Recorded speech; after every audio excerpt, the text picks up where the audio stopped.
Sorry, Natasha. Hi everybody, my name is Cindy Knowles.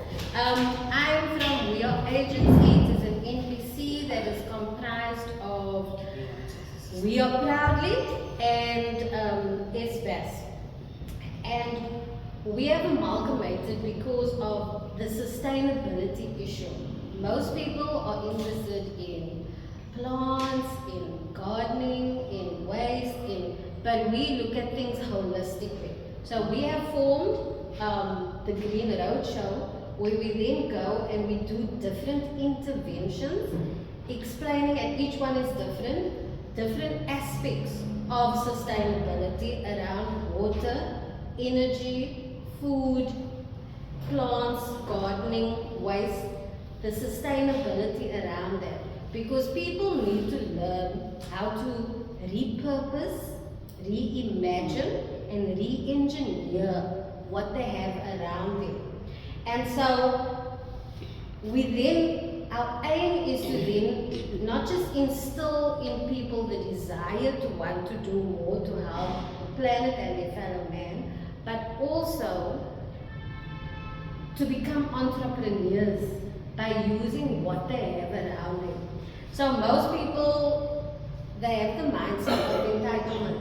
If I don't get, I can't do anything. If you don't give me money, I can't start a business. So if you don't give me the resources, I can't.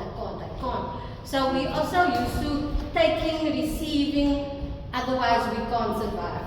So these types of workshops are to help people to think out of the box so that they can see, but they can take their own future into their hands just by using what they have around them. It's like the example that we sometimes use is Moses. He came to the Red Sea and he was like, Lord, what now? And the Lord said, use what you have in your hand. He had a staff in his hand and the Lord empowered him to open the Red Sea using what he had in his hand. And so we can look at that analogy and apply it to our lives by using what we have around us. Our mental capacity is our superpower. If we just think differently and stop having an entitlement mindset and think, what can I do to make a difference? You'll start seeing things differently. It's like when I'm driving around, I'm always looking at the plants and the weeds and the stuff, because we don't realize that there is so much food around us and there's so much medicine around us, for example, that we can empower and equip ourselves and our communities with. And that is what we try and teach people. And so today is going to be mainly about water conservation, because I'm sure you all have experienced this very, very hot summer. You all know the water challenges we currently have. We are entering into a drought. Our water is at 50%, and with these hot days, evaporation takes a lot of the water. And most people, because they are not conscientious about how they use water, the water is just running out of the taps. And if each one of us just tried to preserve water in different ways, we can then help ourselves, we can help our community, we can help our country, we can help the environment, just to survive a little longer instead of pushing it over the precipice. So these interventions we will show you today are simple things that you can learn and use what you have around you just to save water, to grow plants, and to purify water, basically. We're going to start off with doing a foraging session. So we're just going to walk around before it gets too hot, and then I'll talk you through the different plants. And then when we come back, I will do my little show. And then we're going to do a little exercise where you will then make one of the things that I've demonstrated. And then you can go home and show others, show your community and empower them. And after that, hopefully KenFAC will be here, they can do their waste section, and then we will end off with Natasha showing the composting and so forth. And just a little thing about composting. It is so amazing, and it will tie into the waste factor as well as the food and the foraging session. But you can actually produce your own gas called biogas from composting, apart from making the actual fertilizer. But Natasha will speak more about all the stuff about composting, but that was just a little tidbit of good to know. So you all follow me, and then we can do the foraging.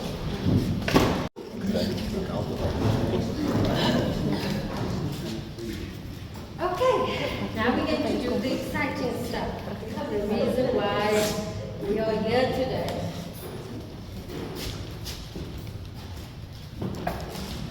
Okay, so for those of you who came late, my name is Cindy Knowles. I'm with your agency. Today we are talking about hydrological stress. Does anybody know what hydrological stress is? So hydro is just basically water. Logical means environment, and stress. So water stress in the environment, basically.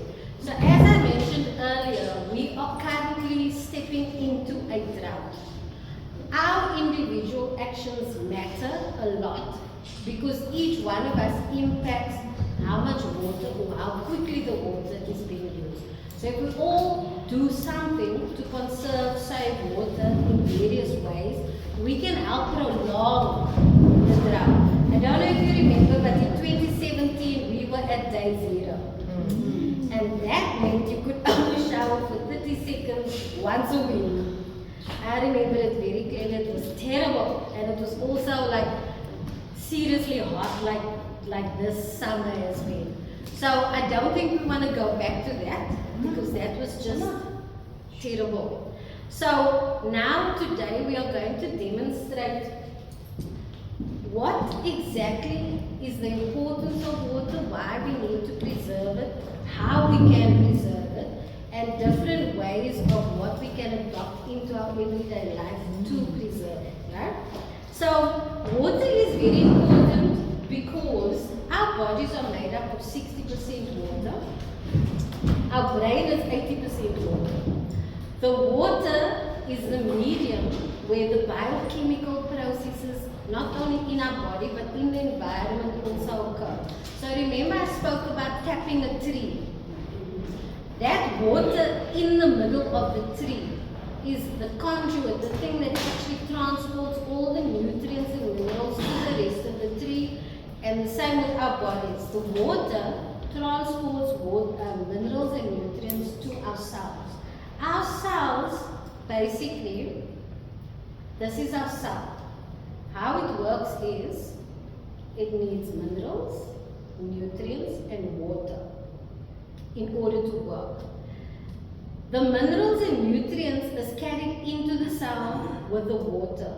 So water plays an extremely important role in your cellular function. When your cells work properly, your organs work properly, your systems work properly, and then the rest of your body will work properly.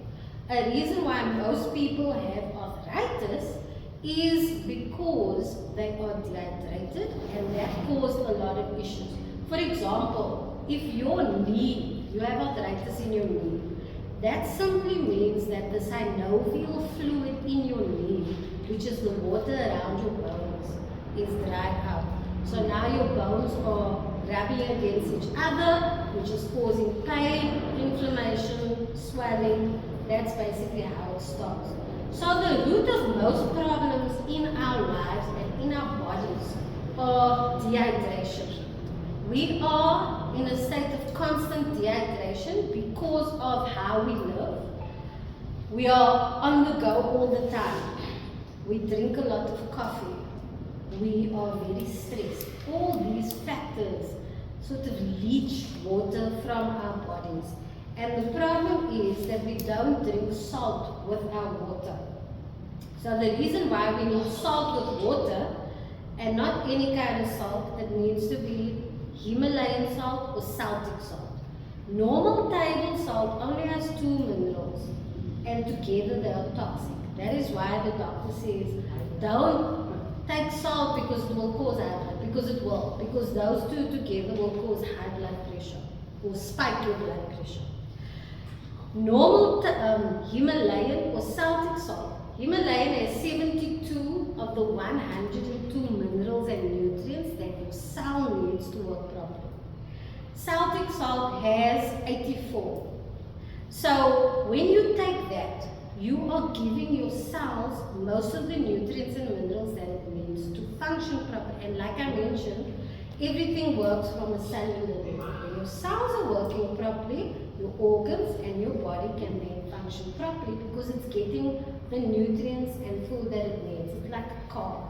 If you don't put oil in the car, even if there's petrol in the whole engine can seize because everything needs the lubrication of the oil to work properly. So water and minerals is our lubrication of every function, every cell, everything in our bodies. So our source of nutrients and minerals is very important. So invest a little money in buying Himalayan salt, then you won't need to go to the doctor. Yes. You won't need to go to the doctor because you'll be much healthier. So you put a little salt with your water. How it works is it needs 3 types of magnesiums. The one, and you will get that from the salts. The one, so because we are in a state of dehydration, our cells need to protect the little bit of water that is in it. So it forms like this bubble around the cell to protect the water from just coming in and going out. And so it needs the one, and so when water comes, if you're drinking a lot of water, you will find you're peeing all the water out because it's not being absorbed into your cells. So in order, because that layer is around the cell, so it can't get in. It needs something to help it get past that layer. That thing is called magnesium. There are different types of magnesiums. So the one magnesium will pull the water into the cell. The second magnesium, the one magnesium will unlock this layer around the cell. The second magnesium will pull the water into the cell. The third magnesium will then kickstart the cellular functioning process. And that you will find in the salts that you use with the water. You need to use the one with the other. Also, because it is so very hot, you get dehydrated very quickly, which means your electrolytes are busy being used up very quickly. So you'll find you'll feel faint, you'll feel shaky, your legs will start paining, those types of things if you don't get heat stroke. That is because the nutrients is leaving your body, the electrolytes is leaving your body, so you need to rehydrate. But you can only, like you take those sachets, if you had a tummy bug or something, all your electrolytes will pass out of your body. So rehydrate basically is all the minerals and nutrients that you will find in the salt to rehydrate the cells. So they make a lot of money with something that can be very simple for you. So that is why we need water for our bodies to work optimally. And you need to use water the right way. So if you're taking 1 crystal of Himalayan salt to 1 glass of water, you drink 8 glasses of water a day, you will take 8 crystals. And the more you take it, the more your body will get used to it. You'll see you can't drink water without salt anymore. And you'll need more salt. So your body will, once it's getting the good stuff, it will want more because now it's like, okay, this is what I need to function, give me more. So you'll crave it more, and then you increase your intake of salt as your taste buds expand. So your body is your best doctor and helps you to see what is best. Sorry, what did you say the mix is of the Himalayan salt and the amount of water?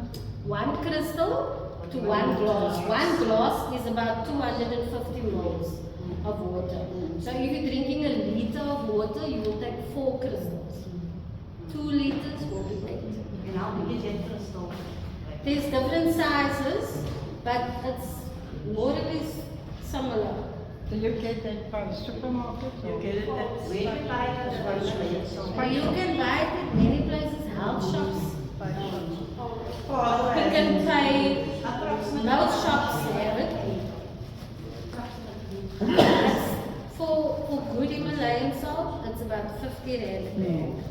Some places sell it for 30 rand, depends on where you The same, the same. Okay, so just be careful with when they call it pink salt because sometimes it's just dyed salt. So just be careful about where the source is. Read on the label, it should say where the source is.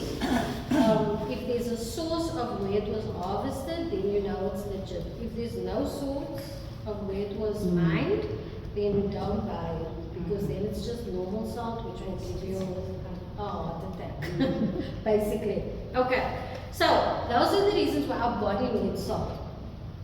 It regulates our bodily function, as I mentioned, through the cellular process. So we need water in every aspect of our lives. We also need it for cleaning. The environment needs water, the plants need water. You literally need water for almost everything. We all have experience when they're doing infrastructure maintenance or when there's a pipe burst. Then the water's off for hours. It is terrible. You can be without food or electricity. You cannot be without water. It really is terrible. So we are going to talk about how we can overcome those types of challenges when there isn't water, how we can still survive comfortably. Okay? So you need water for sewage maintenance, for sanitation, for all those different types of things, for cooling as well, and most importantly for food security. Because if there's no water to grow the plants, there's no food. That is why it is very important that we look after the water so that we'll have something to eat. Firstly, drought is very terrible, but most importantly, not having food is even worse. So we have to be very conscious about how we use water. Right? So, what does hydrological stress actually mean? It just basically means when there's a high demand, but there's not enough supply for the high demand, or the supply that is there is contaminated, so you can't use it. So that makes the demand even bigger. Okay. That basically is when it will put you into water bankruptcy. So you know when you are bankrupt, you have no money, water bankruptcy, no water. And that is why water is so important. We need to overcome hydrological stress through our daily habits and the little things that we do. The impacts that it can have on the environment, on your human health, on the economic sector, agriculture, and then socially. So when we talk about environmental impacts, we are talking about the aquifer. The aquifer, we all know about dams and how much water is in the dams, and if the water goes low, we have no water. Your true source of water is actually in your aquifers, and your aquifers is your water under the ground. So when you see a borehole or a well point, that is where they drill down and they touched into a water source, and then they're getting water from under the ground. An aquifer will tell you what your true source of water is in your country. Cape Town, we have about 3 main aquifers. The biggest one is across the Cape Flats, and the biggest part of it is the Philippi Varkensvlei area. That is why that is an agricultural area, because they need water a lot, because most of the water is there. So we have a lot of water underneath. However, the things that we do impact our aquifers. So if an aquifer becomes contaminated, your main water source is now contaminated. The reason why dams is not a true reflection is because they only capture rainwater and they are used up very quickly depending on consumption, but especially with windy or dry days, hot days, the water evaporates. It's called wicking. When the wind blows, it's called wicking. So it like takes up, it's almost like it lifts the water up into the atmosphere as the wind blows. So that water is lost. And then on dry days, hot days, the water evaporates because of the heat. So that is also a serious problem. So we need to look at ways to counteract those types of things, but most importantly, we need to try and preserve the aquifer water because that's our true water source. We need to keep it as clean as possible, and that means our actions, our lifestyles, all of those things all of those things impact the aquifers because water seeps. If it rains a lot, you'll see the water will like sit in puddles on the ground. That is because the soil can't absorb the water fast enough. But that water is being absorbed and it then drains down into the aquifers. Those aquifers then collect that water when it rains. So anything that goes into the soil, into the ground, will ultimately go into the aquifer. Yes, the soil itself and the foliage acts as sort of a filter. But if there's toxins, like pesticides and so forth, those things can't be taken out of the soil or water. So it goes into the aquifers and it contaminates the aquifers. So we need to be very conscientious about everything that we do. It's not just how we think it's impacting water, but it literally is every single action that we take as human beings, as individuals, but also collectively as companies and so forth, because it could be very harmful to our aquifers, which is very important. So it also deteriorates the soil if it's chemicals or whatever that goes into the soil. It will break down the soil health as well.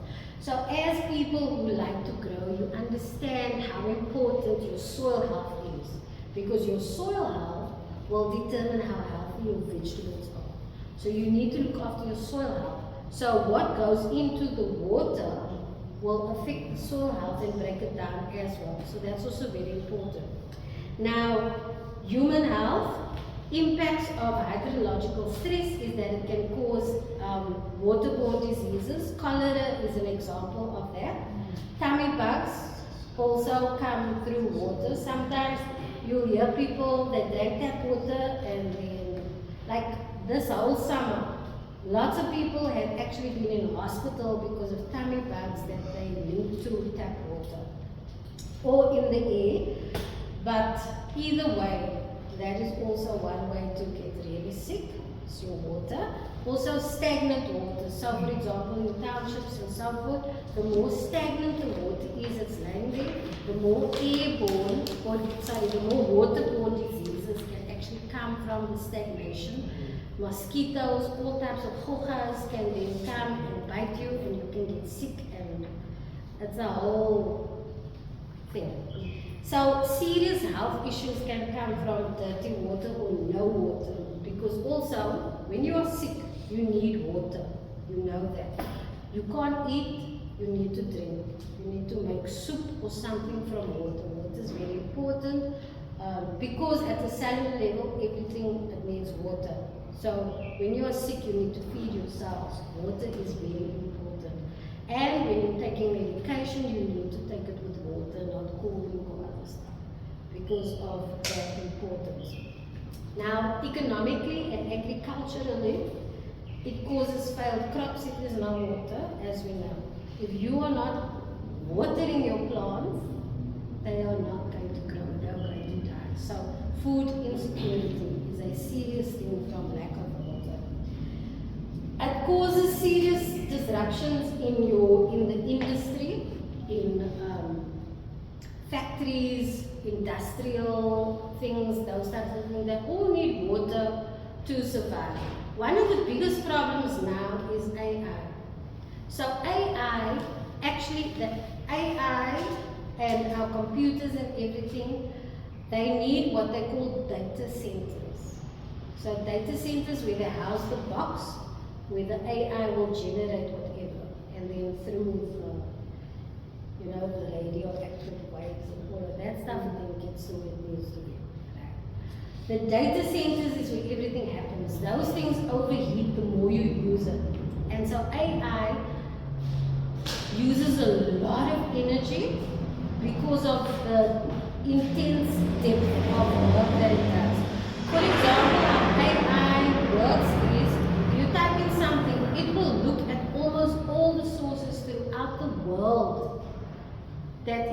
relevant to that specific question that you are asking.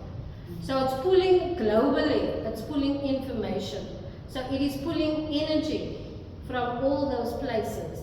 And so those energy intensive things put a lot of strain on the water because it needs water to cool the towers down, just like cooling towers, just like aircon, just like all these things that are manufactured need water. Even your car, you need water to circulate to cool the engine down. So the AI data systems is the same thing, but it needs fresh water. It can't use any other type of water because anything that's in the water might corrode the elements of the data center and then break down the whole data center, so it can only use fresh water. That means it is competing with us, with our drinking water. So just think more, the more you use AI, which is very convenient, use it conscientiously, so because you are putting a strain on the water, the more you use it like all day, every day, intensively. We are on our phones all the time. In December, the UK, they asked these people to please clear out all the emails, not use the H drive or the cloud so much because it put too much strain on the water resources and they were having a drought and the rivers were literally running dry. So those things are showing it's happening more and more. So we really need to be very careful with how we use water and the things that we do, because we can now see the simple things we think is really great actually impacts on a much bigger scale and we don't realize it. So just be cognitive about how you actually use the internet because it's affecting your water. So socially, it will obviously cause tensions because when there's no I'm just on that, we all really enthusiastic about AI and these things, but the other danger is about AI that it's fueled by water that can almost feed a city. Yes. So it's like a real downside of AI that it's not a victimless crime, which can I say is actually using the Earth's resources. Yes. Yes, yeah, because it's using big bodies of water to cool data centers down, so the impact is really great. So obviously, socially it causes big problems, and we in Cape Town are experiencing it a lot. So I don't know if you've heard, but Joburg, especially Gauteng, has had lots of water problems for the past few months. With the result, a lot of it because of the municipality service. With the result, a lot of them has migrated to Cape Town, putting more stress on our traffic, on our water, on everything. And so those are the types of impacts socially that can cause serious problems because mass migration is, if you are not equipped enough, your economy can basically crash. So those are also serious things to talk about and think about. If you don't have water, people start fighting because you need water for everything. So if you have community chat groups and there's a burst pipe or the water's off, people are like on the councillor's case. Why is nothing happening? When is the water coming back on? Firstly for the toilet, secondly for cooking, thirdly for the old sick people and their medication and. So lack of water socially is a serious problem. So now next time you do stuff, think about what you are doing because it really has a very wide, broad range of impact.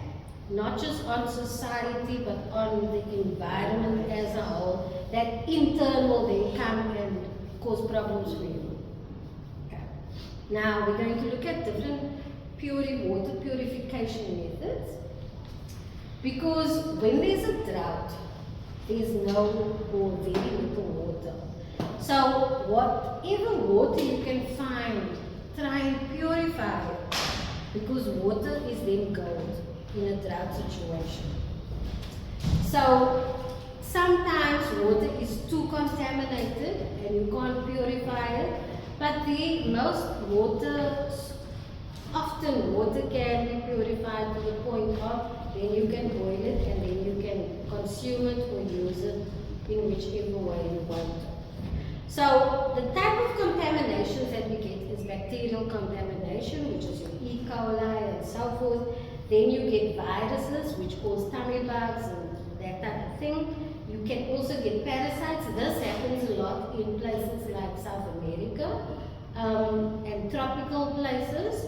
We don't have a lot of parasites in our water, but it is definitely possible. Then you also get your heavy metals, from industry that then gets into the water and cross-contaminates, and then you find heavy metals like from pharmaceutical industries. Sorry? Okay, so that is also a problem, right? So we need to try and use natural pesticides or herbicides when we are doing agriculture, because it is not just killing off the pests, it is what is going to go into the soil, what goes into the food, what will go into the water that will go into our bodies and keep us sick. Right, so now different methods of purifying water is obviously the main thing is boiling.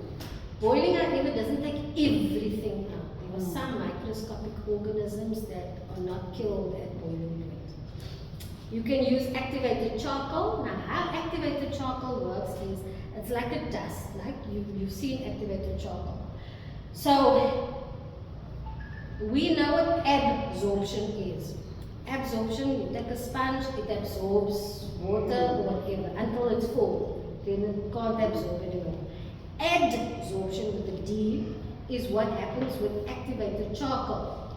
So each grain of the charcoal, the activated charcoal, adsorbs. Now that simply means if you take sellotape, right, you wrap it around your finger, you can pick up dirt or anything like that, because the dirt and everything is sticking on that. Now adsorption is like that. Toxins will stick onto the surface of every single grain. But the grain itself is like a diamond. It has thousands and thousands of facets, so area surface.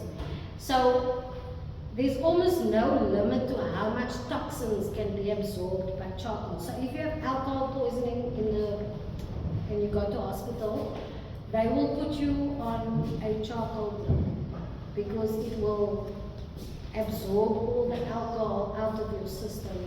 That, or they will pump your stomach, but after they pump your stomach, they also put you on a charcoal thingy, because charcoal absorbs toxins. When you have snake bites, charcoal. Any type of bite or sting or anything like that, tetanus, use charcoal.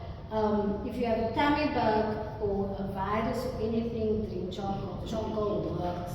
It will absorb whatever it is, toxin, and then flush it out of the system without harming your microflora of your gut and your other good bacteria. It only absorbs bad bacteria and toxins. Yeah, maybe you should just make it clear to the meeting that when people think of charcoal, they think of that charcoal we buy. So we're talking of the bio charcoal. Yes. Yeah, So there's a activated- difference activated between one. normal charcoal, briquettes and so forth that you use to fry, and activated charcoal. Activated charcoal is pure wood. There are certain types of woods that they use to make this charcoal, for example like bamboo, but also other birch woods and so forth. It's untreated wood, so there's no chemicals on it. They then burn it in through a pyrolysis process. So they put it in a tin, make holes in the tin, put it underground, and then they smoke it, right? And then it becomes a black charcoal. That they then treat with an acid, something like lemon juice or so forth, and that then causes it to become activated for that adsorption process. Normal, don't ever use your braai ashes. that is toxic because of the chemicals that they put in the briquettes and all of that stuff. Or if it's treated wood, that is a chemical, not good. Even when you are throwing, it's called the charcoal that you throw on your soil for gardening is called biochar.